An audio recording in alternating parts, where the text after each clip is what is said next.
Llegamos al capítulo 5 de Daniel. No es un capítulo fácil,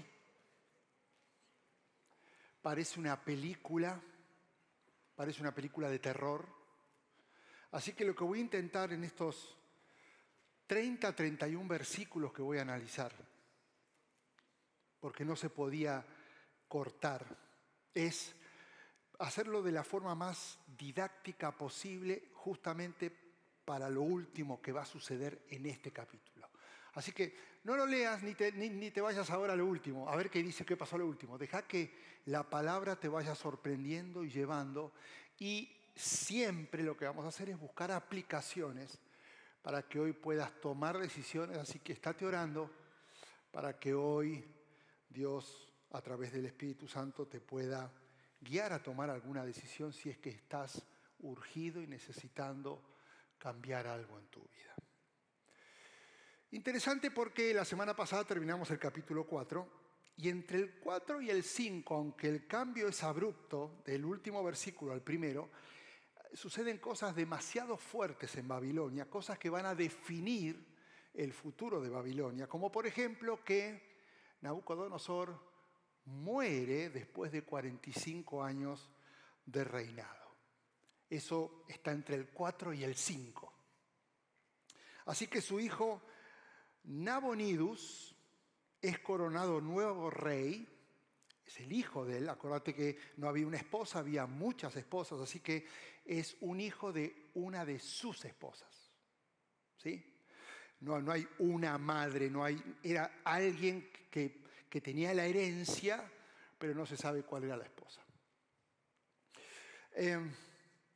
Y este Nabonidus toma una decisión muy diferente, interesante, porque al ser coronado rey, en vez de quedarse a reinar en Babilonia, decide ir a Arabia a pelear contra los medos y los persas, porque ellos ya estaban a punto de querer conquistar y destruir el imperio babilónico. Así que de los 17 años que Nabonidus va a reinar, 14 se va a pasar en Arabia deteniendo a los medas y los persas. Y como él está afuera, entonces pone a su hijo Belsasar, que viene a ser como un rey interino, porque su papá está peleando contra los persas. Y interesante porque, quiero hacer un paréntesis, porque en este punto en la Biblia, los historiadores cuestionaron justamente este capítulo, porque los historiadores y arqueólogos, afirman que Belsasar era un invento bíblico. El asunto fue cuando en 1854 se encontró en Irak lo que antes era Ur, uno de los 4 cilindros de arcilla, y ahí van a ver una foto, donde, esos están en grandes museos, donde la lectura cuneiforme confirmaba que Belsasar era hijo mayor de Nabonidus y era el heredero del trono. Otra evidencia más de lo que vamos a leer ahora va a parecer una película de ciencia ficción y no es ficción, es real, porque la Biblia es real. Pensé que se iban a emocionar. Todo es real. Así que como nada le había costado a Belsasar, se caracterizó por ser un rey altivo, joven, egoísta, fiestero. Digamos que hoy lo podríamos llamar hijo de papi. Todo lo tengo resuelto, no decidí ser rey, me pusieron mientras papá está defendiendo todo, así que no tengo grandes responsabilidades, solamente tener el título y abusar y sacar los beneficios de este título. Él tenía lo que quería y sabía que Babilonia estaba muy bien protegida. Esta es una maqueta de lo que era Babilonia. Interesante. Digamos que eran, los que entienden en acres, eran aproximadamente 850 acres, una ciudad fortificada. Las murallas tenían una altura de 30 metros y eran 7 metros de ancho. Y las murallas rodeaban la ciudad, que era alrededor de unas 50 millas. Pero fue tan bien construida y tan bien pensada que además de los muros, rodeaba la ciudad el río o uno de los brazos del río Éufrates. Así que podríamos decir que Babilonia era prácticamente impenetrable. Era una ciudad perfecta. Así que sin ningún tipo de preocupación, en medio de un clima hostil, papá está peleando con los medos y los persas y lo está deteniendo porque se están viniendo contra Babilonia. Ciro el Grande era el gran rey persa y él estaba avanzando y tenía mucho poder. Belsasar organiza una fiesta. Y el capítulo 5 arranca de la nada con una buena fiesta. El rey Belsasar ofreció un gran banquete a 1000 miembros de la nobleza y bebió con ellos. Estas fiestas eran comunes, siempre se hacían, y parte de la característica es que eran totalmente desenfrenadas. Se comía lo que quería, se bebía hasta no poder más, hacían lo que querían, y este tipo de fiestas que se hacían con mucha frecuencia evidenciaban el corazón del rey. Estaba lleno de perversión, promiscuidad, era muy inmaduro, así que Belsasar, que ya estaría muy tomado, conjuntamente con todos los miembros, acuérdate que eran los miembros de la nobleza, más sus esposas o las esposas, las concubinas, eran miles. Ya están todos tronados, ya están todos quebrados. Y en medio de esa alegría que genera el estar en ese estado, al Belsasar se le ocurre una muy mala idea, muy mala idea. Me imagino haciéndose un poco el arrogante frente a todos para demostrar quién era el rey. Y dice el versículo 2 que mientras bebía, Belsasar manda que traigan las copas de oro y de plata que Nabucodonosor, su padre, había tomado del templo de Jerusalén para que también bebieran sus nobles junto con sus esposas y concubinas. Momento, voy a hacer una pausa. ¿Cómo Nabucodonosor, su padre, si dijimos que era su abuelo? Es que los primeros 6 capítulos de Daniel están escritos en arameo y del 7 al 12 vuelve a escribirse en hebreo y del 13 en adelante hace mezcla de idiomas. Los 6 primeros capítulos en arameo, la palabra abuelo no existe. Entonces se usa la palabra padre para hablar de antepasados. Es como cuando se habla de que Jesús es el hijo de David. Exactamente igual, no era hijo de David. Hijo es una palabra que significa descendiente o ascendente de línea directa de David. Así que Nabucodonosor es descendiente directo. Sabemos que es el abuelo, pero como la palabra abuelo en arameo no existe, lo llama padre. Así que cuando, versículo 3, le llevan las copas, comienzan a beber el rey y sus nobles, junto con sus esposas y concubinas, y bebían vino y alababan a los dioses de oro, plata, bronce, la que se armó acá. Todas las copas del templo de Jerusalén habían estado guardadas en bodegas por 45 años. O sea, Nabucodonosor las agarra como un trofeo de guerra, pero creo yo en su entendimiento de lo que significaban las copas sagradas del templo de Jerusalén, las guardó. Iba a decir infeliz, pero no, este inmaduro, lo que hace es, están las copas todavía del templo, tráiganlas para que demostramos quién es el verdadero Dios. Y se le ocurre traer todas las copas, y entonces no solamente comete sacrilegio, sino que se burla de Dios y empieza a profanar el uso sagrado de las copas, poniéndose a beber de una manera desenfrenada en honor a dioses paganos. Así que tenés que entender la gravedad de lo que está pasando. Medas y persas ya están rodeando la ciudad.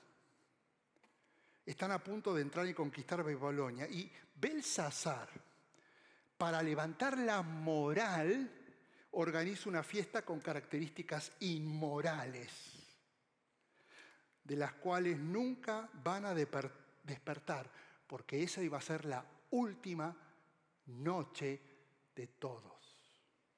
Y encima se burla de Dios. Así que Belsasar está mal. Y en ese momento sucede el momento de Steven Spielberg. Escucha esto. ¿Alguien había leído esta historia? Fascinante. En la sala del palacio apareció una mano. Y se dice mano porque es solo una mano, que a la luz de las lámparas escribía con el dedo sobre la parte blanca de la pared. Ahora, hay una expresión en inglés que se llama the writing on the wall y viene de este verso. Y significa que algo es obvio, ¿no? Por ejemplo, aunque digas que no, la escritura en la pared es clara, las ventas van a caer. O sea, es obvio que esto va a suceder. De Daniel 5 viene ese dicho. Ahora, mirá lo que sucede.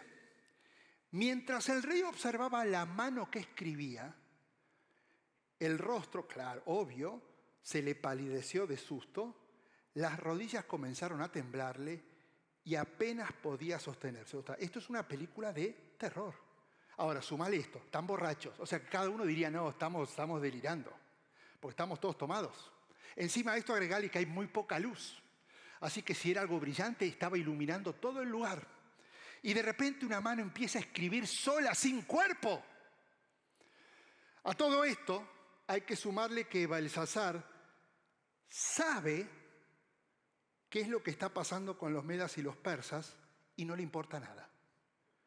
Encima conoce la historia de Dios, cómo había humillado a su abuelo Nabucodonosor por arrogancia y no le importa nada. Así que empieza a sentir una culpa que va mucho más allá del terror de ver una mano que está pintando la pared. Y él reacciona a ese terror, hoy diríamos con un ataque de pánico. Me imagino que le faltaba el aire, no podía respirar, no podía caminar, no sabía qué hacer, no podía hablar. Y ahora, como todos los invitados están viendo esta escena, lo interesante es que nadie podía leer lo que esa mano había escrito y menos interpretar lo que estaba escrito. Así que Belsasar vuelve a repetir la historia de su abuelo Nabucodonosor. Exactamente lo mismo. Ahí te va. Mandó a que vinieran los hechiceros. ¿Se acuerdan que esto era parte de una costumbre del palacio? Llamar a los, no sé qué está queriendo decir, que vengan todos los adivinos, los astrólogos, para decir a estos sabios, sabios babilónicos, al que lo lea que allí está escrito y me diga lo que significa, otra vez la promesa, lo vestiré de color púrpura, le pondré una cadena de oro en el cuello y lo nombraré tercer gobernante del reino. Paréntesis, ¿por qué tercer gobernante? Porque primero era su papá, Nabonidus, el segundo era él, y ahora le estaba diciendo, el que lo lea va a ser el tercero a cargo de todo el imperio babilónico. O sea que era un atractivo bastante interesante. Todos los sabios del reino se presentaron, pero no pudieron leer lo escrito, ni decirle al rey lo que significaba. Esto hizo que el rey Belsasar se asustara y palideciera más. Qué interesante, Nabucodonosor se enojó cuando no lo hicieron. Él se asustó, porque él sabía que estaba mal. Los nobles, por su parte, se hallaban confundidos. Ahora, miren, bien interesante este versículo. Véanlo ahí. El problema no era la interpretación esta vez. El problema era de lectura. No era qué quiere decir, es no lo podemos leer. Con Nabucodonosor era qué significa esto. Ahora era qué dice en la pared. Posiblemente pudo haber sido una escritura cuneiforme desconocida. Puede ser. Todas son objeciones o todas son deducciones. Posiblemente estaba escrito en arameo, que era un idioma que los babilonios no conocían. Puede ser. Déjame hacer otro paréntesis y recordarte lo que Pablo escribió en su carta a los Corintios. Me inclino por esta opción. El hombre natural no percibe las cosas que son del Espíritu de Dios, porque para él son locura, y no las puede entender porque se han de discernir espiritualmente. Escúchame bien. Hay cosas que las personas que no tienen el Espíritu Santo jamás van a poder ni leer ni interpretar. En realidad no era un problema de falta de conocimiento. Todos ellos sabían lo que hacían, era una cuestión de discernimiento espiritual. Por eso la importancia de permanecer cerca de Dios. Escucha esto, lo peor que a vos y a mí nos puede pasar es que Dios escriba con su dedo algo en nuestro corazón y no nos demos cuenta. Así que aparece en escena un nuevo personaje, la reina. La historia dice que se llamaba Nitocris. Era esposa de Nabonidus, mamá de Belsasar. Y evidentemente esta mujer no estaba en la fiesta privada. Porque dice el versículo 10 que cuando la reina madre oyó lo que estaba pasando, no estaba ahí, oyó el alboroto, se dirigió apresuradamente a la sala del banquete y le dice a Belsasar, su hijo, ¡que viva el rey! No se ponga tan pálido ni tenga miedo. Hay un hombre en su reino en quien vive el espíritu de los dioses santos. Durante el reinado de Nabucodonosor, este hombre demostró percepción, entendimiento y sabiduría como lo que tienen los dioses. El rey que precedió a usted, o sea, su antecesor, el rey Nabucodonosor, lo nombró jefe de todos los magos, los brujos, los astrólogos y los adivinos de Babilonia. Este hombre, Daniel, a quien el rey le dio el nombre de Belsasar, tiene un intelecto excepcional y rebosa de conocimiento y entendimiento divino y puede interpretar sueños, explicar acertijos, resolver problemas difíciles. O sea, es un handyman el tipo. Todo hace. Mande llamar a Daniel y él le dirá el significado de lo que está escrito en la pared. Así que Daniel, ahora, a diferencia de su primer encuentro con Nabucodonosor, es considerado el hombre más inteligente del imperio. Lo buscan cuando no saben qué hacer o lo buscan cuando hay que resolver algún misterio. Sin embargo, a pesar de tener la autoridad y el respeto de todo el reino, Belsasar, el rey, no lo tiene a él como primera opción para llamarlo. Sigue insistiendo con su gente. Y me identifico con Belsasar, porque muchas veces hago lo mismo. O sea que a veces en vez de buscar a Dios en primer lugar, lo intento en mi manera y si no funciona, lo busco a Dios. A lo mejor coincidís conmigo.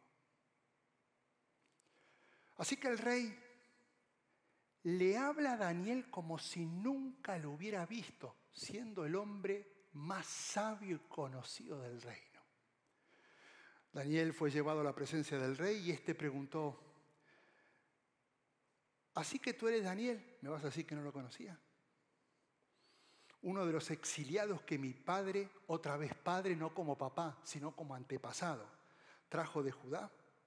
Me han contado que en ti reposa el espíritu de los dioses y que posees iluminación, inteligencia y una sabiduría extraordinaria. Los sabios y hechiceros se presentaron ante mí para leer esta escritura y decirme lo que significa, pero no pueden descifrarlo. Según me han dicho, tú puedes dar interpretaciones, resolver problemas difíciles. Si lográs leer e interpretar lo que está escrito, otra vez, lo mismo que su abuelo. Te vestiré de color púrpura, te pondré una cadena de oro en el cuello y te nombraré tercer gobernante del reino. Ahora, me imagino a Daniel pensante, este tipo arrogante como el abuelo. Otra vez la misma historia. La diferencia entre aquella vez y esta vez son 50 años. Allá Daniel tenía 20, ahora está entre sus 70 y sus 80 años. Así que la respuesta que vamos a escuchar por parte de Daniel es una respuesta mucho más madura, es una respuesta donde él deja evidencia que no se va a dejar sobornar por un título o por algunos beneficios. Así que él le contesta, usted puede quedarse con sus regalos o dárselos a otro. Yo voy a leerle a su majestad lo que dice en la pared y le voy a explicar lo que significa. Ahora, del 18 al 21, lo vas a leer en casa, Daniel le recuerda a Belsasar todos los errores de su abuelo Nabucodonosor. Y finalmente, cuando él le dice, tu abuelo hizo esto, él no se humilló, él lo recordó, como recordándole, aunque Belsasar lo sabía, finalmente, a partir del 22 ahora comienza a hablar directamente al rey y no se dirige de una forma protocolar, que viva el rey, como lo hizo la mamá con el rey, sino que lo empieza a confrontar de una manera muy directa. Y le dice en el versículo 22, usted, Belsasar, siendo su hijo, no se humilló a pesar de saber todo esto.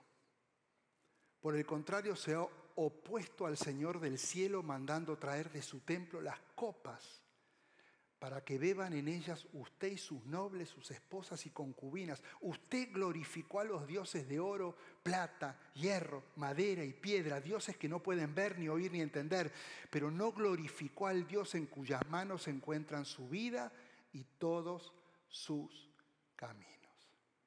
Así que de una manera intencional, después de dejarle en claro su molestia, él accede a leer primero y después interpretar lo que estaba en la pared. Y me imagino que buscando una pared de fondo babilónico y abajo teniendo las 4 palabras que son Mene, Mene, Tekel, Uparsin.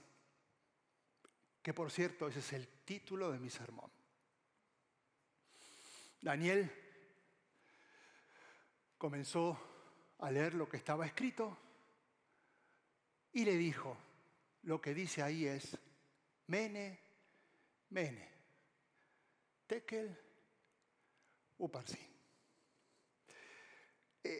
Estas palabras estaban escritas en arameo y, por cierto, son las únicas 3 palabras escritas en arameo en toda la Biblia. Lo que sorprende es que, aunque ellos dominaban el arameo, no fueron capaces de leerlo. Y si te preguntás por qué, ¿te acordás lo que había dicho Pablo? El hombre natural no percibe las cosas del Espíritu. Por eso Daniel, que sí percibía, porque estaba en relación con el Padre, comienza a interpretar lo que para él es normal leerlo, comienza a leer, y me gustaría sacar de cada palabra algunas aplicaciones para nuestra vida, y acá viene el aterrizaje. Va a ser salvaje. ¿Están listos? Primera aplicación. Esto es lo que significan estas palabras. Primera, Mené. Dios ha contado los días de su reino, le está hablando a Belsasar, y les ha puesto un límite. Y cuando repite Mené, Mené, está haciendo énfasis que el límite es hoy. Mené es una unidad de monedas que equivalía a 60 ciclos babilónicos o 50 ciclos hebreos, pero además de ser una moneda es un verbo que quiere decir enumerar o contar. Así que, como si se tratara de una mercancía que había sido contada, Daniel le dice al rey que Dios había contado sus días y había llegado al límite. Mira lo que Moisés escribió en el Salmo 90, el único salmo que él escribió. Enséñanos a contar bien, le dice al Señor, nuestros días para que nuestro corazón adquiera sabiduría. Déjame salirme de la historia y aplicarlo. Necesitas Necesitamos tomar conciencia de que no somos dueños de nuestra vida. Cada día es uno menos y nos urge pedir sabiduría para vivir hoy como si fuera el último, sin cometer el error de asumir que mañana vas a despertar. La sabiduría que necesitamos no es para producir más, es para entender que nuestro tiempo es corto y lo que decidís día a día va a tener consecuencias eternas. Y no solo en nuestras vidas, sino en la vida de tu familia y en la vida de cada persona que nos rodea. Las consecuencias, lo que depende esta persona de lo que vayas a decir. Belsasar sabía todo lo que había pasado con su abuelo, pero no le importó, porque pensó lo que vos y yo a veces pensamos. No, eso a mí no me va a pasar. No, todavía soy joven, yo estoy sano. No, todavía yo tengo mucho tiempo para vivir. No, todavía yo tengo cuerda para rato. ¿Cómo sabes? Él cuenta tus días. ¿Te acuerdas las palabras de Jesús? Busquen primeramente el reino de Dios, porque todas las cosas van a ser añadidas. Eso es sabiduría. No es hacer, es buscar. Sabiduría es hacer memoria de lo que hice mal y no volverlo a hacer. El repetir algo malo no es un error, es negligencia. Y ahí te va la primera conclusión. Mené. Dios cuenta nuestros días, así que no los desperdicies más, porque se acerca el límite.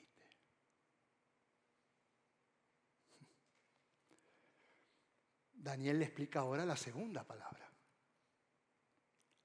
Tekel. Ha sido puesta en la balanza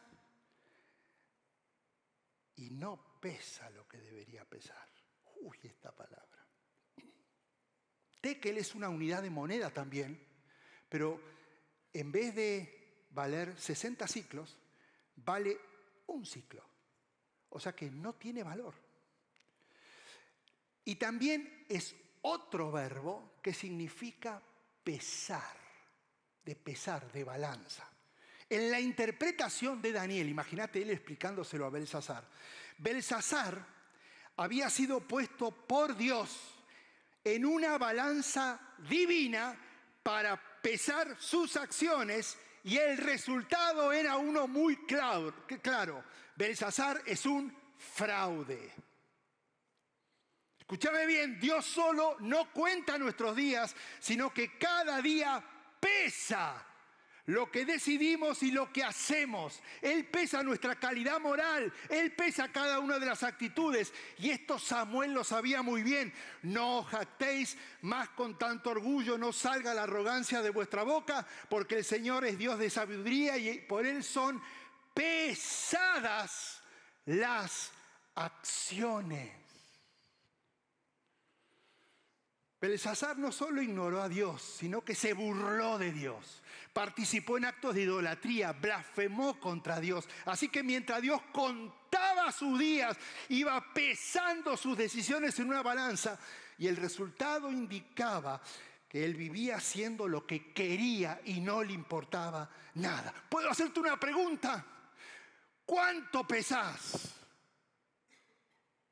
Y no me refiero a libras.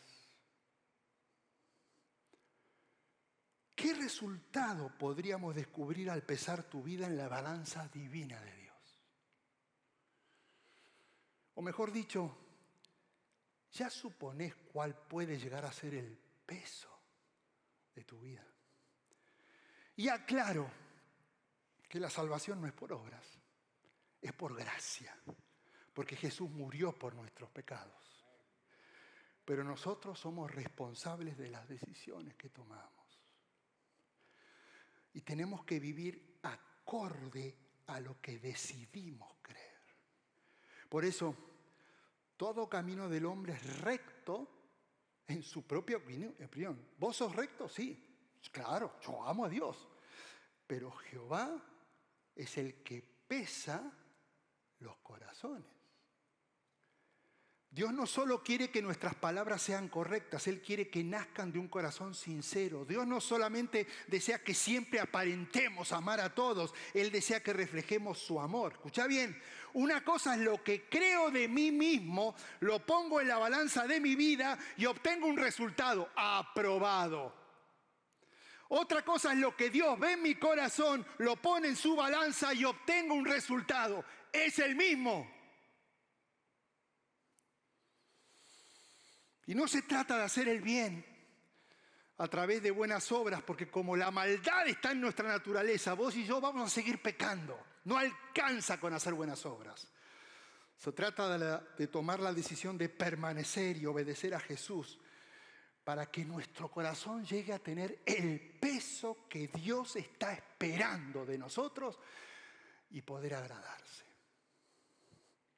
Así que Dios no solo cuenta nuestros días, mene, sino que pesa nuestro corazón, teque. Y Daniel interpreta la última palabra. Y con esto voy a terminar. Versículo 28. Pérez.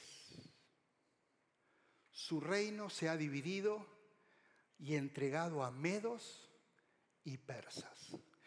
Pérez es otra unidad de monedas que equivale a 25 ciclos. Y es un verbo que significa romper o dividir en dos. Cuando Daniel interpretó la tercera palabra, cambió el plural. Si te acordás cuando vimos la foto, era uparsis. Eso era la palabra plural de este verbo. Pero ahora lo está explicando y lo está interpretando. Primero lo leyó uparsis, pero al poder interpretarlo, lo lee en singular. Pérez. ¿Sabes por qué? Porque las consecuencias de lo que iba a pasar en Babilonia no era culpa del reinado, eran responsabilidad exclusiva de las malas decisiones del rey Belsasar. Hacete cargo. Dios estaba anunciando lo que esa noche misma iba a pasar. El rey Belsasar iba a morir y Babilonia iba a desaparecer. Resulta que mientras está pasando la fiesta, Ciro el Grande, el rey de Persia, muy inteligente, por donde pasaba el brazo que viste las fotos del río Éufrates, kilómetros arriba, pone una barricada de piedras, deriva el agua, la manda para otro canal y hace que todo ese canal se seque. Así que la conquista fue simple porque todo el ejército caminó a través del río seco y se metieron por debajo de las murallas y esa noche mataron a todos.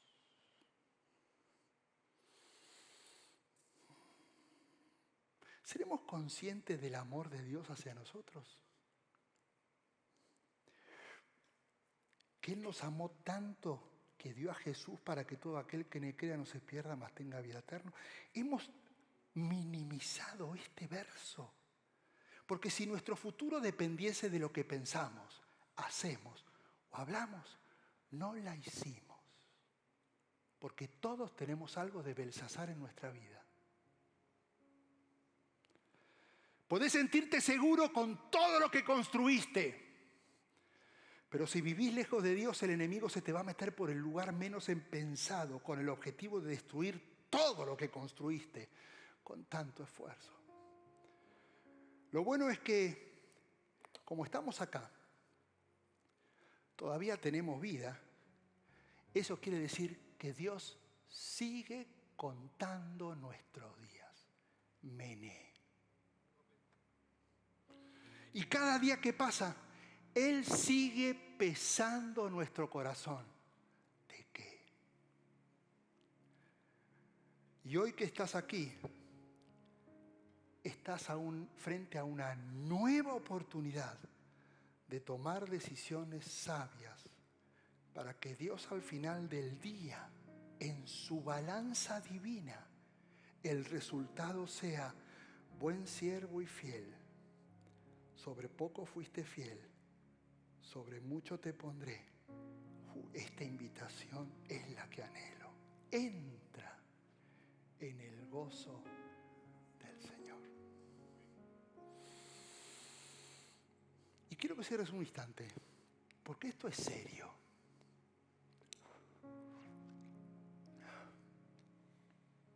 Porque podemos ser un fraude.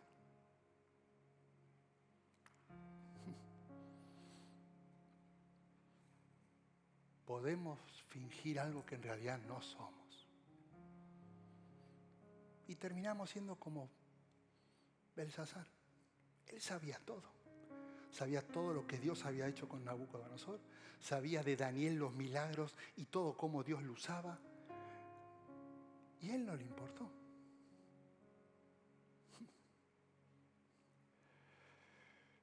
Y hoy, en todos los días que Él ha contado, hoy tenemos una gran oportunidad. Una oportunidad que no aprovecharon bien ni Belsasar ni Nabucodonosor, que es renunciar a una vida llena de orgullo, creyendo que yo lo puedo hacer y no necesito a Dios. Y lo máximo que le entrego a Dios es mi servicio, es asistir, pero estoy tan lejos de Él.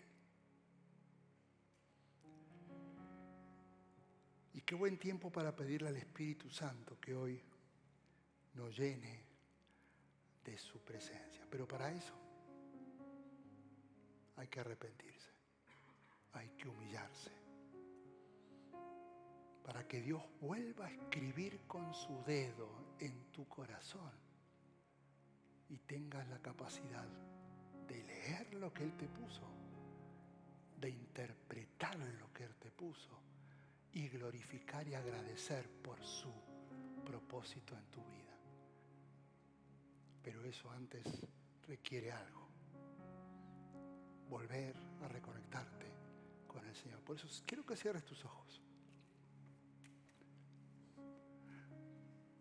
Porque este capítulo expone, te evalúa. Y no puede ser una historia más fascinante de la Biblia y salir de acá diciendo, wow, qué poderoso Dios, qué buena historia. No sirvió de nada. Metete en la historia, conectate con un personaje. Y hoy tenés que tomar decisiones. Si es que tu cristianismo y tu relación con Dios es intelectual, si hay algo que Dios desea y va a definir el resultado cuando pese tu vida en su balanza divina, es que estés cerca de Él. No que lo conozcas, que vivas cerca de Él. Así que quiero invitarte a algo. Suave, vamos a empezar a cantar, que el Espíritu Santo venga. Y si vos ves y sin emoción crees que esta es tu noche,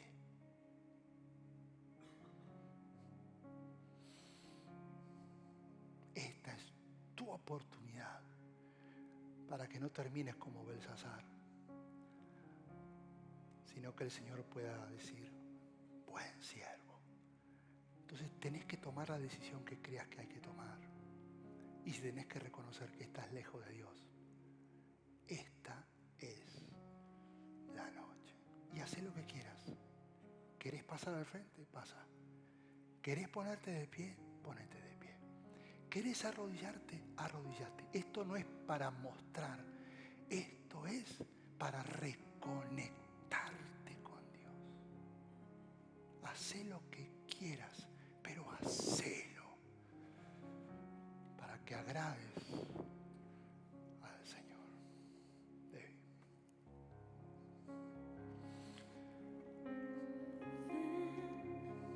Espíritu, ven y lléname, Señor, con tu preciosa unción. Ven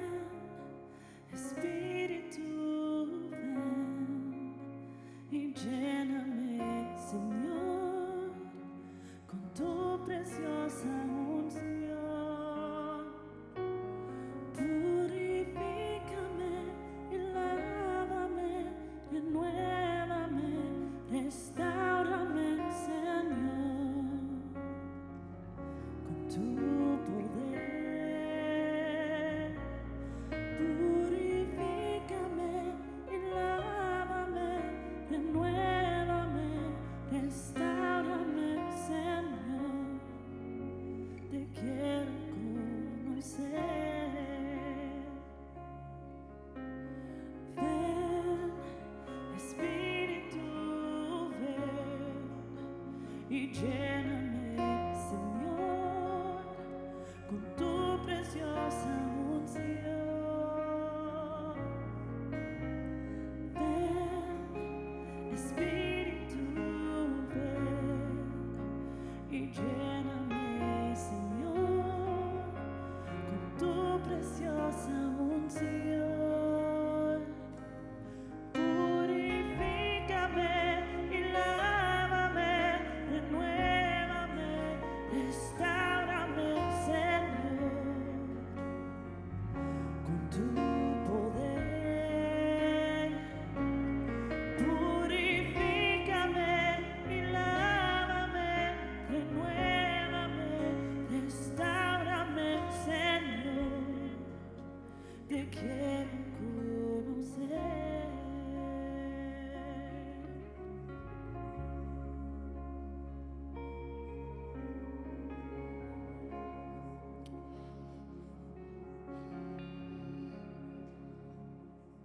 Señor, venimos delante de ti.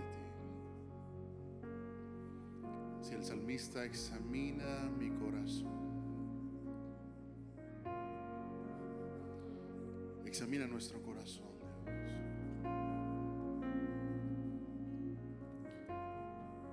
Ayúdanos a reconocer, Dios,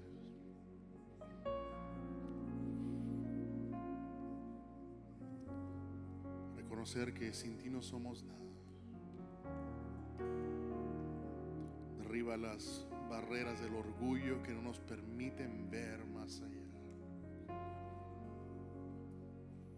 Y transforma nuestro corazón, Dios. Que cuando tú peses nuestro corazón, podemos dar la medida adecuada. Nos rendimos plenamente a ti. Y te invitamos, Espíritu Santo, que vengas, que purifiques nuestra vida, que nos laves de tal manera que te podamos ver y te podamos conocer por quien tú eres. Gracias, Jesús. Gracias, Señor. Gracias porque tu palabra siempre llega en el momento adecuado. Y hoy nos rendimos plenamente a ti. Gracias, Cristo. Gracias por participar del servicio a través del internet. Esperamos que la experiencia de hoy haya alentado y desafiado su mente y corazón. En Champion Forest nos apasiona ayudar a las personas a conocer a Dios, a crecer en su relación con Él y con los demás, mientras todos, como cristianos, hacemos una diferencia en el mundo. Nos encantaría tener la oportunidad de hablar y orar con usted. Le invitamos a que ingrese a championforest.org/conectar para que podamos estar en contacto. Y por supuesto, esperamos con ansias el momento de poderles saludar en persona en una de nuestras sedes. Que Dios le bendiga y tenga una semana llena de la presencia del Señor. Nos vemos pronto.